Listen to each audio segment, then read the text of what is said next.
चार बेवकूफ भाइयों का सफर। एक छोटे से गांव में चार भाई रहते थे, रशीद, बशीर, जमशेद और मुनीर। चारों नेक दिल थे, मगर इतने बेवकूफ कि गांव वाले उन्हें चार अकल के दुश्मन कहते थे। एक दिन सबने सोचा, हम कब तक गांव में लकड़ियां काटते रहेंगे, चलो शहर चलते हैं, किस्मत आजमाते हैं। जमशेद ने रोटियों का थैला उठाया और मुनीर ने अपना कीमती खजाना एक खाली डब्बे में बंद कर लिया। कहता था, ये खुशकिस्मती का डब्बा है, इसे कोई नहीं खोलेगा। चारों हंसते खेलते गांव से निकले और जमशेद बोला, भाइयों, हमें एक निशान बनाना चाहिए ताकि वापसी पर रास्ता ना भूलें। मुनीर फौरन उठा और दरख्त की शाख पर अपनी जूती लटका दी। बस अब कोई भी इसे देखकर समझेगा कि हम इधर से गुजरे थे। सब खुश हो गए।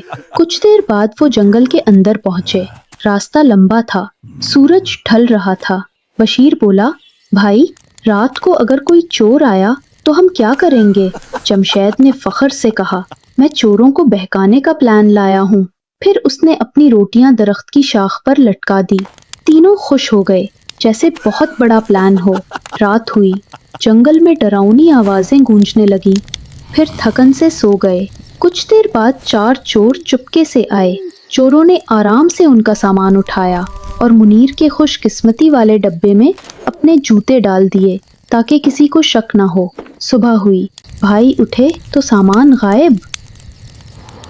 रशीद चलाया, हम लट गए, सब कुछ चला गया। मुनीर फौरन अपना डब्बा खोलने लगा, कोई बात नहीं, मेरा खजाना तो महफूज है। डब्बा खुला तो अंदर पुराने जूते निकले। सबके चेहरे देखने वाले थे। जमशेद बोला, ये जूते तो चोर के लगते हैं। रशीद ने गुस्से से कहा, कम से कम ये तो यकीन हो गया कि चोर अमीर नहीं था। मगर अब वापसी का कोई इंतजाम नहीं था। चारों पैदल गांव की तरफ निकले। रास्ते में वही दरख्त आया जिस पर मुनीर ने जूती लटकाई थी, मगर अब वहां बहुत सारी जूतियां लटक रही थी। रशीद ने कहा, हमने ऐसा निशान चुना कि सारा गांव अब यहाँ से गुजरता है।